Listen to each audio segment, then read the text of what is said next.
예수 그리스도의 이름으로 내게 명하노니 그에게서 나오라 하니 귀신이 즉시 나오니라. 아멘. 예. 17절에 나와 있는 우리를 따라와 소리질러 이르되 라는 말씀으로 함께 은혜를 3월 첫 주 은혜를 나누고자 합니다. 여러분, 사람은 자신이 친밀하게 지내는 사람에게 마음을 열고 삽니다. 사람은 자신이 친밀하고 가깝다고 느끼는 것에 시간을 쓰는 걸 아까워하지 않아요. 삶을 그 시간에 자꾸 쓰려고 합니다. 그래서 어디서 사든 무엇을 하든 간에 내가 가까이 지나고 내가 친밀하게 지내는 친구가 있다는 건 정말 귀한 거예요. 하지만 아무리 친구가 좋다고 해서 내가 아는 모든 사람들과 다 친밀한 친구가 될 수는 없는 거예요. 귀중한 친구는 일평생을 가며 마음을 터놓고 지낼 수 있는 친구는요, 일평생 한 명, 두 명 만나기도 쉽지가 않아요. 성경에도 우리가 아는 인물들 중에 친구로 지내는 사람들이 있었습니다. 야곱의 네 번째 아들이었던 유다가 홀로 나와서 살 때에 친구가 있었는데 그 친구를 창세기 38장 20절은 이렇게 소개하고 있습니다. 유다가 그 친구 아둘람 사람의 손에 부탁하여, 친구에게 뭔가를 부탁할 정도로 친하게 친구였어요. 물론 좋은 걸 부탁한 건 아니었습니다. 또 욥기를 보면 엘리바스와 욥은 세 명의 친구를 뒀잖아요. 엘리바스와 빌닷과 소발이라는 세 명의 친구가 있었습니다마는 이 세 명의 친구들에 의해서 욥기 16장 20절을 보면 욥은 이렇게 고백해요. 나의 친구는 나를 조롱하고 내 눈은 하나님을 향하여 눈물을 흘린다. 이렇게 고백하고 있습니다. 좋은 친구를 얻는 건 그만큼 어렵습니다. 앞서 말한 유다와 욥에게 친구가 있었습니다마는 그들의 나중을 보면 그들에게 결코 그들은 좋은 친구가 아니었습니다. 이와 반면에 다윗에게도 친구가 있었는데 다윗에게 좋은 친구가 둘이나 있었어요. 한 명은 젊은 시절에 만난 사울왕의 아들 왕자 요나단인데 이 요나단으로 인해서 요나단을 친구로 둔 다윗은요, 이 요나단을 통해서 생명을 여러 번 사울왕으로부터 지킴을 받지요. 또 한 명은 말년에 아들 압살롬이 반역을 피해가 도망갔을 때에 다윗을 도운 후세라는 친구가 있었어요. 이 후세라는 친구는 다윗이 다시 왕권을 회복하는데 아주 큰 도움을 준 친구였습니다. 이렇게 성경에는 다양한 친구가 존재하죠. 그런데 출애굽기 33장 11절에 보니까 사람이 자기의 친구와 이야기함 같이 여호와께서는 모세와 대면하여 말씀하셨다고 말씀해 주고 있습니다. 모세만 하나님과 대화했을까? 신약 성경에 요한복음 11장 11절에 보니까 주님께서 이렇게 말씀하세요. 이 말씀을 하신 후에 또 이르시되 우리 친구 나사로가 잠들었도다. 우리 친구라고 주님께서 말합니다. 나사로는 천대받던 사람 아닙니까? 그런데 주님께서는 나사로를 향해서 우리 친구라고 말씀하세요. 한 걸음 더 나아가서 요한복음 15장 15절에 보니까 제자들과 우리들을 향해서 이제는 너희를 종이라고 하지 아니하고 너희를 친구라고 하겠다고 주님께서 우리에게 말씀하십니다. 여러분, 하나님과 어떤 사이로 지금 지내고 계십니까? 내 마음과 상황과는 상관없이 하나님께서는 저와 여러분과 친구가 되기를 원하세요. 친구는 자고로 어떻게 해요? 가까이 지내요. 그러니 하나님과 가까이 하시기 바랍니다. 주님과 가까워지시길 바랍니다. 제자 야고보서 5장 8절에 말하기를 하나님을 가까이 하라 그리하면 너희를 가까이 하시리. 눈에 가까워야 여러분 어떻게 해요? 예, 친하게 되는 거예요. 마음이 멀어지고 거리가 멀어지면 여러분 다 멀어지는 거예요. 하나님을 가까이 함으로 말미암아서 하나님의 은혜가 우리 안에 가득하길 간절히 바라는 것이죠. 이스라엘이 하나님을 가까이 했을 때 하나님께서는 절대적으로 이스라엘의 편이 되어주셨어요. 그런데 이스라엘에게만 편이 되어주신 게 아니에요. 열왕기하 5장에 나오는 이방인이었던 이스라엘을 괴롭혔던 아람의 장군이었던 나아만과도 하나님은 가까이 했었습니다. 어떻게 하나님을 가까이 했었을까? 열왕기하 5장 14절에 보니까 나아만이 이에 내려가서 하나님의 사람의 말대로 요단강에 7번 몸을 담그니 그의 살이 어린아이 살같이 회복되어 깨끗하게 되었더라. 하나님의 사람의 말대로 하나님의 말씀을 가까이 했더니 하나님의 말씀을 가까이 하고 순종하여 들었더니 하나님께서는 이방인이었음에도 불구하고 하나님을 가까이 한 나아만의 문둥병도 낫게 하셨을 뿐만 아니라 그에게 믿음의 은혜도 더하여 주셨습니다. 그러니 사랑하는 성도 여러분, 누구를 가까이 하고 살고 무엇을 가까이 하고 지금 살고 있습니까? 바라기는 하나님을 가까이 하시고 나아만과 같이 하나님의 말씀을 가까이 하시기 바랍니다. 예배를 가까이 하고 살아갈 때에 하나님과 우리의 사이는 가까워지는 거예요. 그리고 하나님을 가까이 하는 곳에는 반드시 하나님의 인도하심과 역사하심이 뒤따랐다는 것을 성경은 우리에게 가르쳐주고 있습니다. 오늘 본문에 나오는 점치는 귀신 들린 여정, 유럽의 첫 성 빌립보에서 만났던 이 점치는 귀신 들린 여정도 예수의 제자였던 사도 바울을 가까이 만남으로 그의 인생에 이전에는 없었던 은혜의 꽃이 피게 되었다는 사실을 우리는 볼 수 있습니다. 오늘 말씀을 전하고 드리면서 하나님을 더욱더 가까이 하고 살아가게 되는 우리 성도 되시기를 간절히 바랍니다. 첫 번째로 오늘 말씀을 살펴보면 성도는 누구의 뒤를 쫓아 살아야겠습니까? 성도는 누구의 뒤를 쫓아야겠습니까? 오늘 본문에 나오는 점치는 귀신 들린 여정은 왜 바울의 뒤를 따라가고 쫓아갔던 것입니까?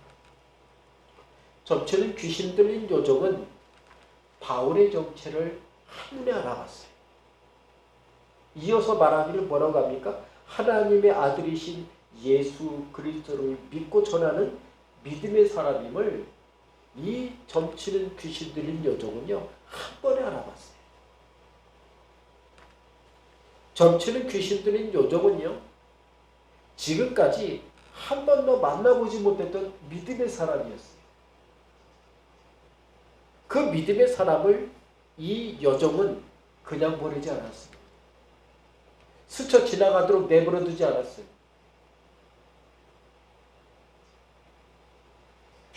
여러분 우리에게도 믿음의 기회가 있잖아요. 은혜 받을 기회가 있잖아요. 기도할 기회가 있잖아요. 내 앞에 있는 그 믿음의 기회들을 여러분 놓치지 마세요. 그냥 지나가도록 내버려 두지 마세요. 귀신 들린 여정도 어떻게 해요? 그냥 보내지 않았어요. 그를 뒤쫓아갔어요. 하루에 몇 번, 이스라엘에서는 하루에 여러분 적어도 3번, 많으면 5번씩 기도하지 않았습니까? 근데 오늘 하루에 몇 번이 되었든지 간에 이 사도 바울과 실라가 예수님의 이름으로 기도하러 가는 그 길을 지나갈 때마다 번번이 그 뒤를 쫓아가려고 하는 거예요. 남의 점을 치다가 귀신 들려 있다가도 바알과 신라를 뒤쫓아가려고 얼마나 애를 썼는지 몰라요. 우리도 그러해요. 내게 주어진 믿음의 기회가 있을 때마다, 기도의 기회가 있을 때마다, 주님을 바라볼 기회가 있을 때마다 우리는 주님을 뒤쫓아 살 줄 알아야 돼요. 이게 우리가 믿음으로 살 수 있는 비결 아니겠습니까?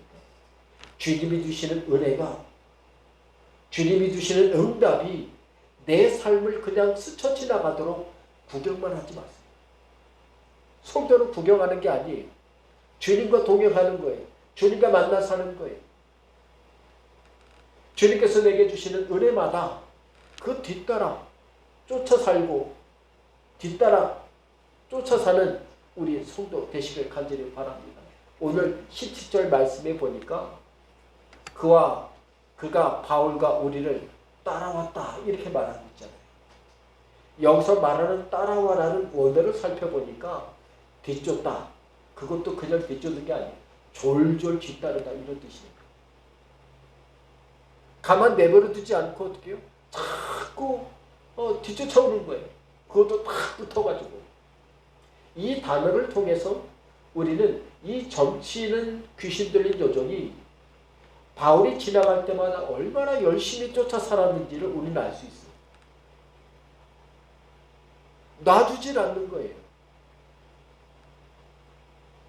남의 여종이, 주인이 따로 있는 이 귀신 들린 여종이 바울을 마치 자기 주인이냐 쫓아갔더니 사람들이 어떻게 해요? 놀라는 거죠. 예. 놀라는 거예요. 곤욕스러운 거예요. 점치는 귀신 들린 여종은 바울이 지나갈 때마다 지금 자신이 귀신 들려 점치는 여인이었다는 것을 까먹을 정도로 바울의 뒤를 졸졸 따라가려고 했습니다. 이게 마중물이 되어서 점치는 귀신 들린 여종이 예수를 믿고 하나님의 자녀가 되는 비결이 되었다는 사실을 우리는 기억해야 합니다. 점치는 여종에게도 기회가 있었어요. 그러니 내게는 왜 기회가 없을까? 아니에요.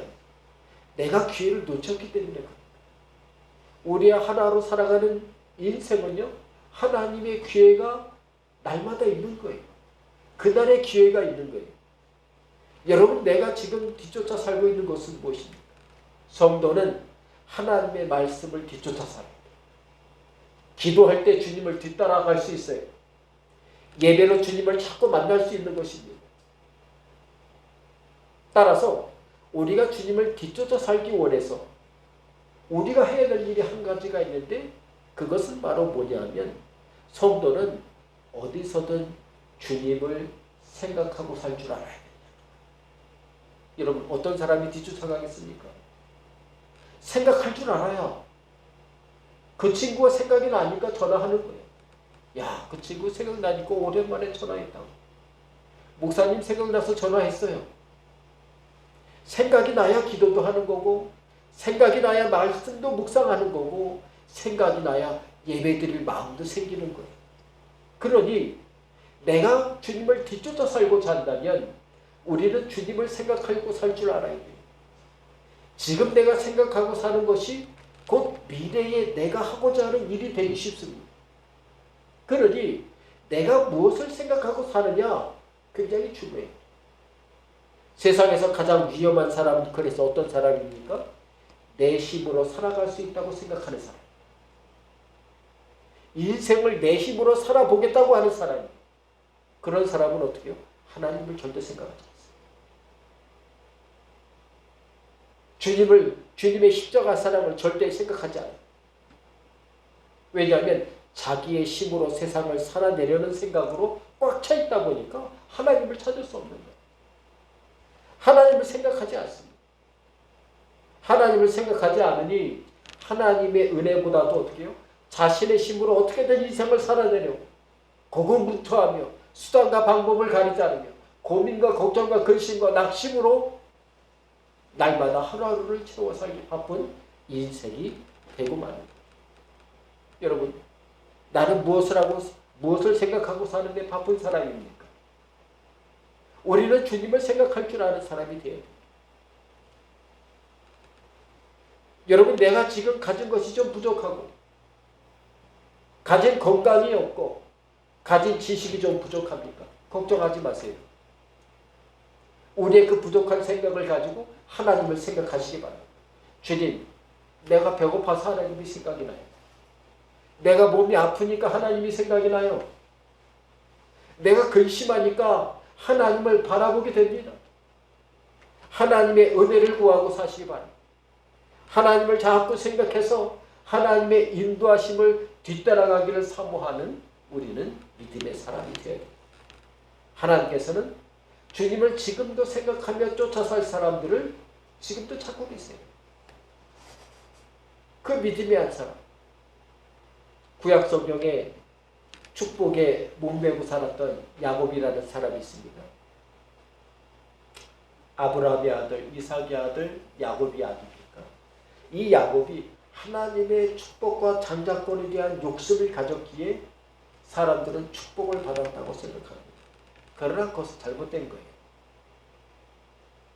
거짓된 방법으로 하나님의 축복을 빼앗을 수 있습니까? 아니에요. 하나님의 축복은 그렇게 오지 않습니다. 야곱은 하나님의 축복을 욕심낸 게 아니에요. 그는 아버지 이삭의 유산을 욕심낸 것이었어요. 눈앞에 보이는 유산을 포기할 수 없어서 장자에게 주어지는 그 부모의 2배에 해당되는 유산의 권리를 형에게서 빼앗고자 파축으로 형을 속인 사람이 바로 야곱이었어요. 아버지의 유산을 2배나 받으려고 속인 거예요. 형도 속이고 아버지도 속이고. 이 시대의 야곱과 같은 생각을 가지고 세상에서 축복의 욕심을 가지고 살아가는 사람들이 많습니다. 그러나 축복은요, 욕심으로 얻어내는 게 아니에요. 수단과 방법으로 남에게 해코지하며 남에게 원성을 들으며 받는 게 축복 아니에요. 그러니 성도는 이렇게 기도해서는 안 됩니다. 어떤 분들은 이렇게 기도하곤 합니다. 하나님, 누구보다도 제일 많은 은혜를 제가 받게 해주세요. 여러분, 제일 많이 은혜 받아서 뭐 하십니까? 나에게 많은 은혜가 있어요. 적은 은혜도 어떻게 해요? 겨자씨만한 은혜도 어떻게 해요? 태산을 움직이지 않습니까? 은혜는 많고 적게 받을 것이 중요한 게 아니에요. 이것은 하나님이 기뻐하시고 원하시는 것이 아니에요. 은혜는 혼자서 받는다고 축복이 아닌 거예요. 내가 받은 은혜, 내가 받은 구원의 축복이 가정에 퍼져야 축복 아니에요. 그게 축복이잖아요. 그러니 우리는 이렇게 기도해야 돼요. 하나님, 내게 구원의 축복을 주셨는데 이게 우리의 가정에 강물같이 흐르게 도와주세요. 우리 그렇게 기도해야 돼요. 내가 받은 구원의 축복이 우리 남편과 아내에게, 우리 자녀와 부모에게 부어지도록 우리는 어떻게 해요?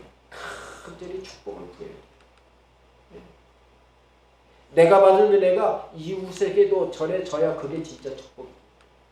왜냐하면 이웃에게 전해질 정도면 그게 어떻게 해요? 어떻게든지 간에 내 주변에 하나님의 놀라운 역사의 마중물이 되게 되기 때문에 그렇습니다. 결국 야곱은 그렇게 욕심내다가 어떻게 됐습니까?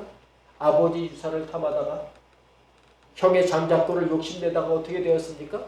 유산을 2배로 가지랬던 야곱은 오히려 삼촌 라반의 집에서 14년간 고된 노동의 대가를 지불하는 인생을 살게 되었습니다. 10대 후반에 가서 30대 중반이 돼서야 그의 인생이 어떻게 해요? 예, 벌써 중반이 됐어요. 욕심이 과해서 인과 음보의 삶을 살게 되었던 사람이 바로 야곱이었어요. 나만 살고 보자는 태도는 기독교가 아니에요. 우리 교회만 잘 되겠다. 그거 잘못된 교회론이에요. 교회는 나를 보고 사는 것이 아니라 주님을 보고 사는 거예요.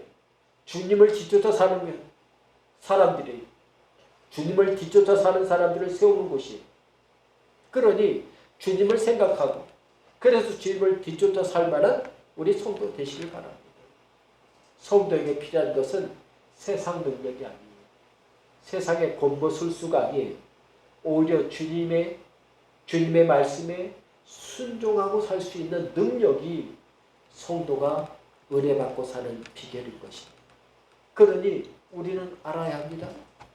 하나님을 생각하지도 않는데 하나님을 생각하지도 않고 살던 사람이 어떻게 갑자기 믿음으로 살고 순종하며 살 수 있습니까? 절대 그럴 수 없어요. 절대 그럴 수 없어요. 하나님 생각도 없는데 하나님을 뒤쫓아 살 주님의 말씀을 뒤쫓아 살 생각도 하지 않는데 어떻게 그 안에 축복과 은혜가 있겠습니까?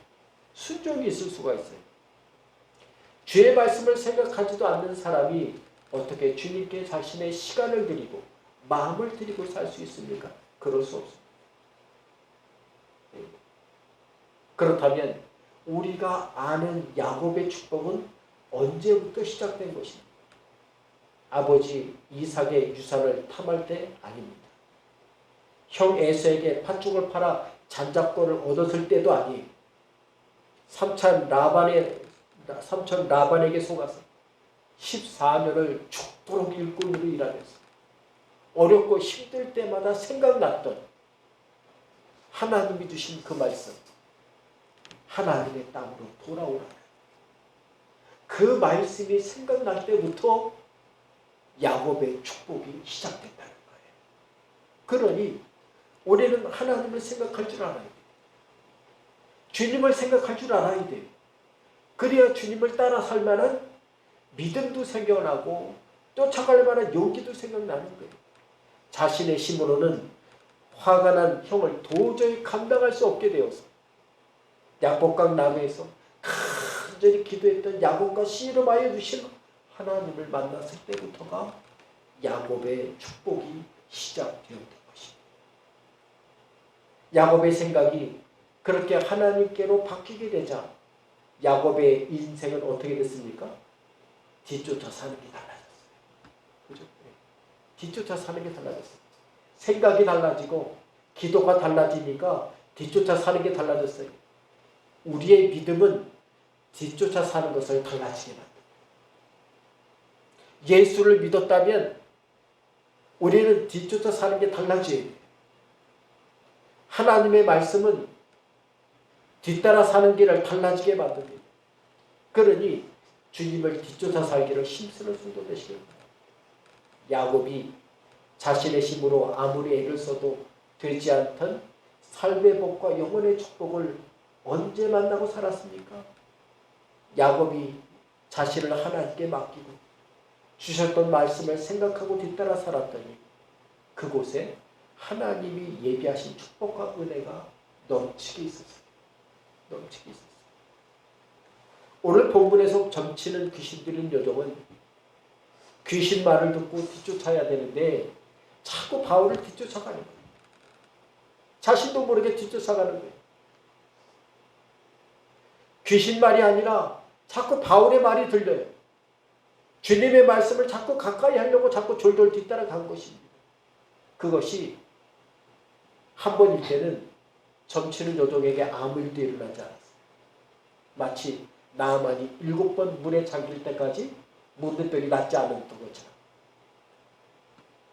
한 번 바울을 쫓아갔는데 변하지 않았어요. 두 번째 바울을 쫓아갔는데도 점치는 여종에게는 아무 일이 일어나지 않았습니다. 성경은 그게 몇 번인지 알 수 없다고 말하고 있습니다. 몇 번인지 알 수 없지만 오늘 본문에 와서 점치는 여종은 다시 한번 바울을 뒤쫓아갔을 때에 바울은 도저히 그것을 두고 볼 수 없었어요. 주님의 이름으로 기도했더니 그곳에 하나님의 역사가 일어났어요. 성령의 충만한 은혜가 임했어요.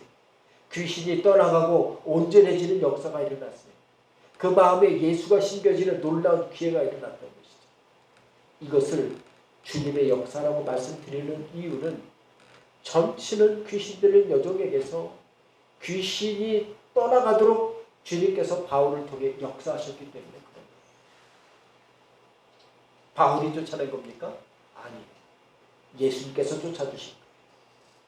주님을 뒤쫓아 사는 곳에 하나님의 역사도 항상 함께 하십니다. 그러니 성도 여러분, 성도는 주님을 가까이 하고 살아야 합니다. 어디서든 주님을 생각할 줄 알아야 돼요. 그렇게 주님이 생각날 때 자꾸 우리는 무슨 일이 생겨납니까? 그때 주님의 이름으로 기도하고 사시길 바랍니다.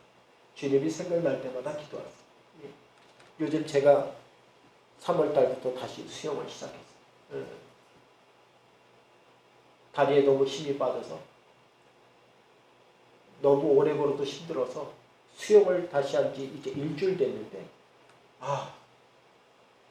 다리에 힘이 생겨요. 저녁에 아파트도 2바퀴 돌아요. 2바퀴 돌면 딱 한 2,000 걸음 되거든요.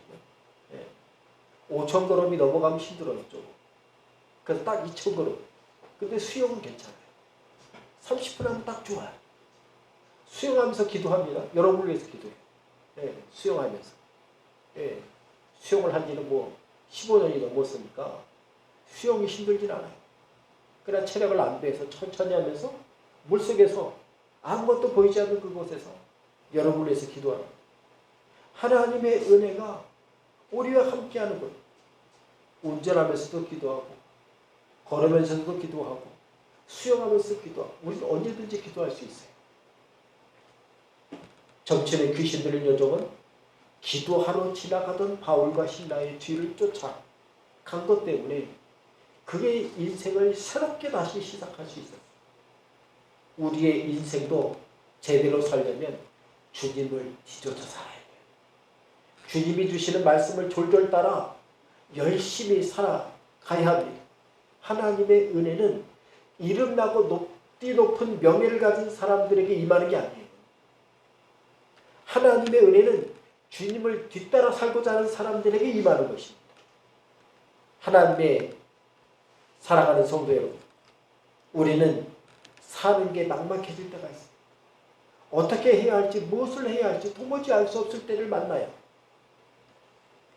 시편 40편 2편은 그때 우리에게 이렇게 말하죠. 나를 기가 막힌 웅덩이와 수렁에서 끌어올리시고 내 발을 반석 위에 두사 내 걸음을 견고하게 하셨도다. 주님을 가까이 하고 많이 생각하고 사는 한 주 되기를 간절히 바랍니다. 그래서 주님을 자꾸 생각하다 보니까 주님을 뒤쫓아 살 일이 생기고 주의 말씀을 졸졸 따라 살았더니 기도하고 사는 게 너무나 자연스러워. 그래서 하나님의 역사를 간증하고 살아가는 우리 성도 여러분 되시기를 간절히 바랍니다. 두 번째로, 그러려면 성도는요, 소리를 내고 살 줄 알아야 돼요. 성도는 소리를 내고 살아야 돼요. 세상에 소리 안 내고 사는 사람이 어디 있습니까? 다 소리 내고 살아요. 여러분, 마귀는 하나님이 세우신 것을 공격하는 게 일이에요. 하나님의 일이 일어나는 것을 자꾸 방해하는 게 마귀의 일이에요. 그래서 우리의 가정과 일상에 갈등과 불화가 일어나게 하는 걸 제일 좋아해요. 부부가 싸우고 자녀와 불화가 일어나고 직장과 사업에서 걱정과 근심이 있는 걸 사단이 제일 좋아해요. 그렇다면 내 삶 속에 일어나는 갈등과 불화를 우리는 어떻게 다루고 살아야 되겠습니까? 예를 들어 전에도 한번 말씀드렸습니다마는 우리 머리 위를 새가 지나갈 수는 있어요. 그죠? 예. 우리 머리 위를 새가 지나갈 수 있어요. 그러나 우리 머리 위에 새가 둥지를 틀게 놔두면 곤란해집니다. 왜냐하면 새가 둥지를 튼다는 것은 새가 거기에 서식하면서 머물게 된다는 걸 말합니다. 마찬가지로 우리의 삶에 걱정과 근심과 상함이 지나갈 수 있어요. 지나가는 건 내버려두면 돼요. 하지만 내가 하고 사는 걱정과 근심과 상함이 내 삶에 둥지를 틀 만큼 활개치게 살도록 내버려두지 마세요. 그때는 어떻게 해요? 기도로 쫓아내요. 기도로 쫓아내야 돼요. 말씀으로 쫓아내야 돼요.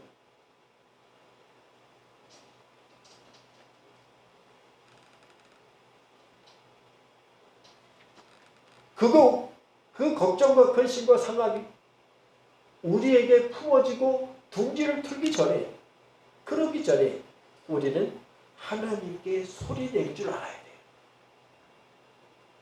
이게 믿음의 소리를 내고 살아가는 방법입니다. 내 삶에서 신음만 내도 하나님께서 어떻게 해요?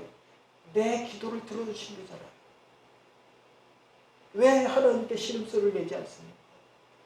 왜 하나님께 도와달라고 구하지 않았어요? 목사에게라도 부탁하세요. 대신 기도해 드리잖아요. 성도는 하나님의 은혜와 도움이 내 삶에 개입할 여지를 늘 주고 살아야 돼요. 걱정과 근심이 내 삶에 개입하도록 내버려 두는 것이 아니라 하나님의 손길과 주님의 은혜가 내 삶에 개입할 여지를 늘 믿음으로 소리내고 살아야 돼요. 그래야 건강한 신앙, 은혜의 신앙으로 살아갈 수 있는 것입니다. 만약 우리가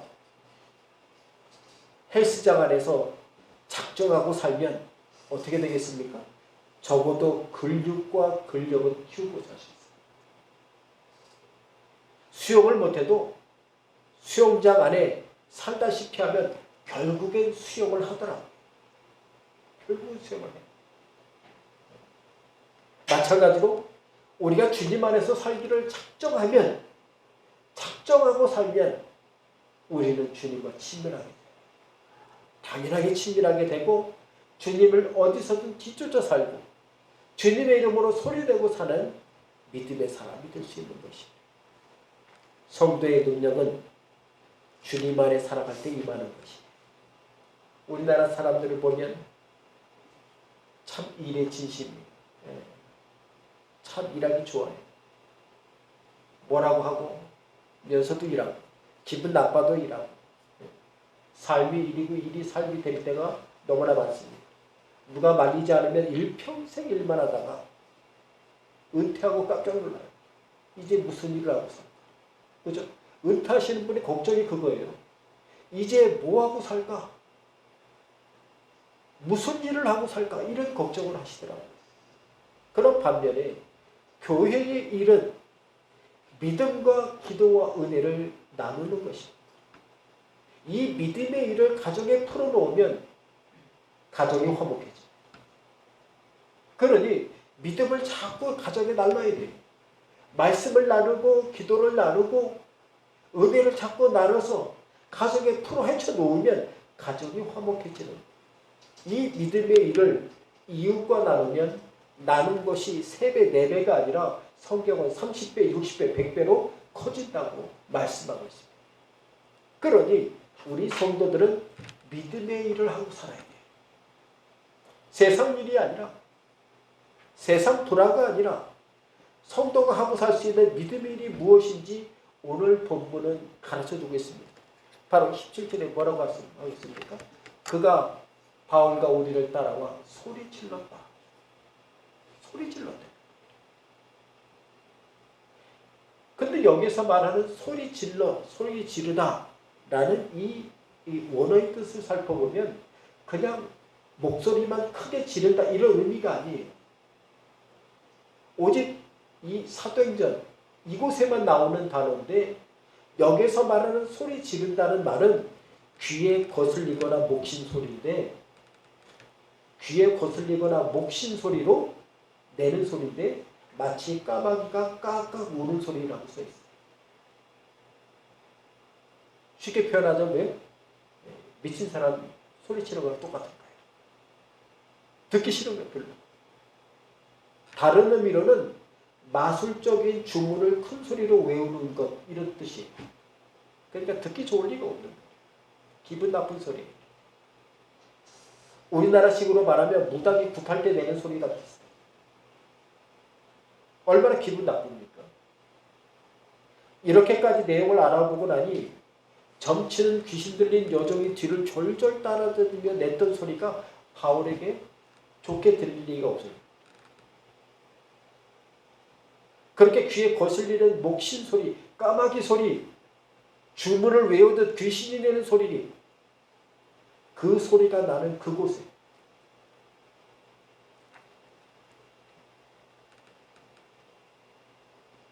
바로 그곳에서도 마술적인 큰 소리로 외치던 귀신 들린 요족의 소리가 가득했던 그곳에 주님의 역사가 일어났다고 성경은 말씀해주고 있어요. 그죠? 기분 나쁜 소리가 있는 곳에서도 왜 기분 나쁜 곳에 거슬리는 소리가 나는 곳에 주님의 역사가 일어난 것입니까? 주님께서는 우리의 신음에도 응답하시는 거예요. 그러니 우리는 자신의 삶의 걱정과 근심을 담고 살 수 있지만 하나님의 말씀과 은혜도 담고 살 수 있어야 합니다.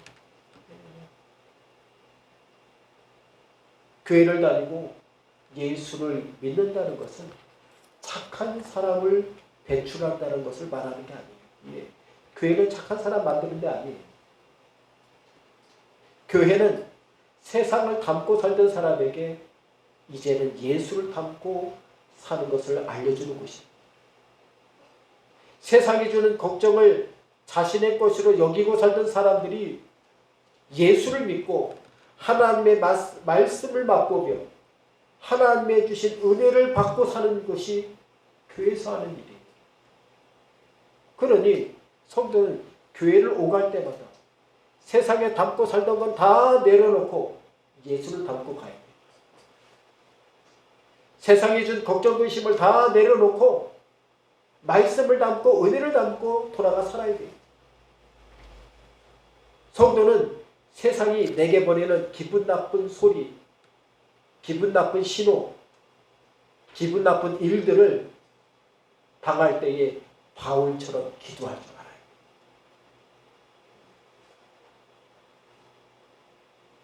바울은 기분 나쁜 소리 때문에 기도하고 있어요.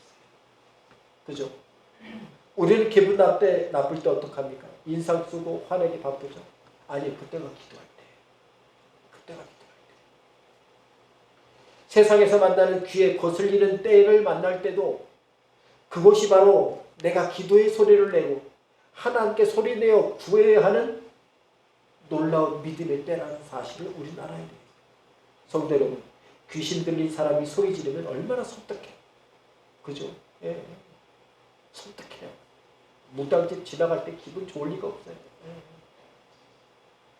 바울은 그곳에서 다만 예수의 이름으로 기도만 했더니 그 상황을 주님께서 완전히 바꾸어 버리셨어요. 오늘 우리를 향해서도 포기하지 않으시는 하나님의 은혜가 있습니다. 우리가 예배할 수 있다면 기도할 수 있어요. 기도할 수 있다면 주님을 뒤따라갈 수 있습니다. 주님을 뒤쫓는 사람은 주님을 생각하고 살면 돼요. 아직도 우리 인생이 지속되는 이유는 오직 한 가지예요. 주님께 받고 구할 은혜가 아직도 많이 있기 때문에. 그러니 아이고 내가 너무 오래 살았어. 앞으로 살 일이 걱정이야. 아니, 앞으로 받을 은혜가 더 많은 거예요. 구할 은혜가 더 많은 거예요. 세상을 살다 보면 이해할 수 없고 치사하고 잘못된 일이 거듭되는 것을 목격할 때가 있습니다. 그러나 우리가 주목하고 살아야 할 것은 그런 게 아니에요. 세상이 타락하고 죄악으로 폭발하는 것을 구경하는 것이 우리 인생의 목적이 아니에요. 성도는 주님의 사랑과 은혜가 어떻게 세상을 바꾸었는가를 보고 살아요. 나를 바꾸신 주님께서 우리 가정을 어떻게 바꾸실까? 우리 자녀를 위해 기도하고 복음을 심고 은혜를 나누고 살아갈 때에 그곳에 어떤 역사가 일어날까? 세상은 소중한 것을 뒤로 감추고 금고에 넣어놓도록 합니다.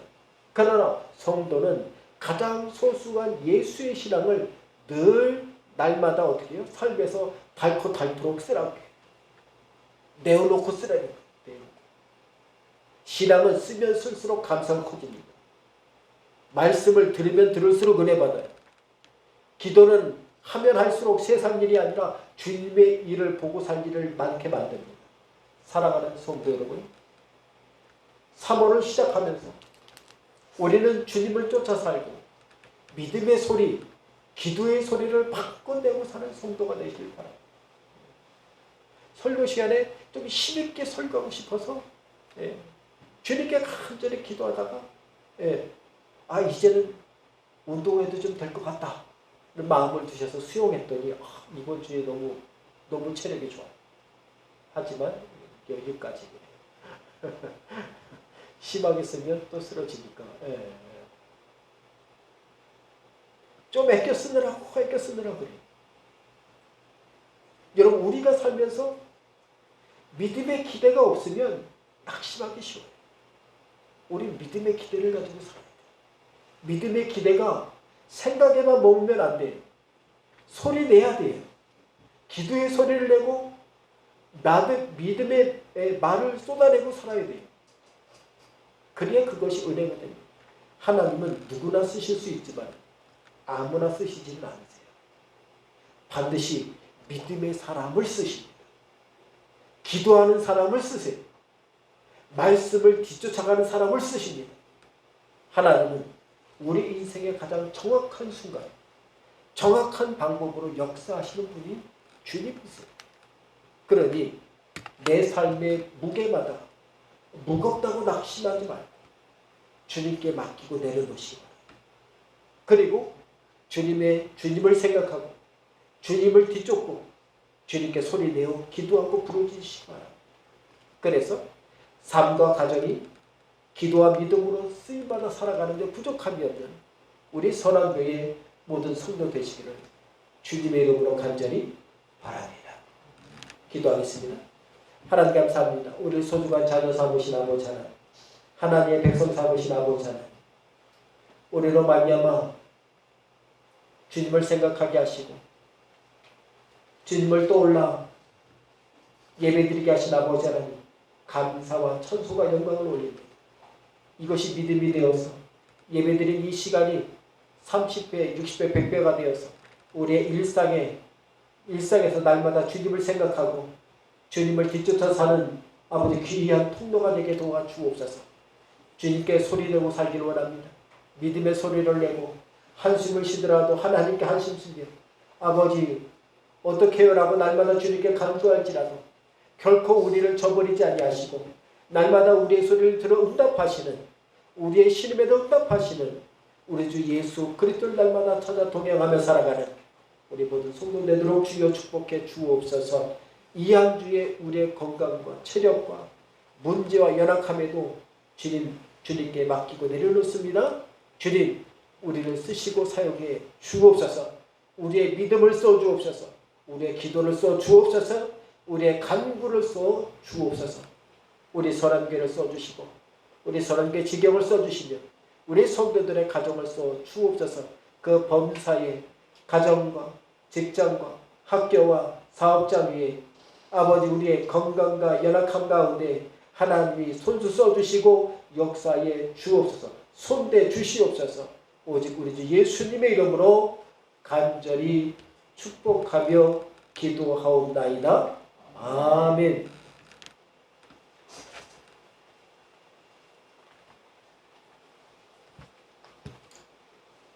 감사합니다. 찬송가 494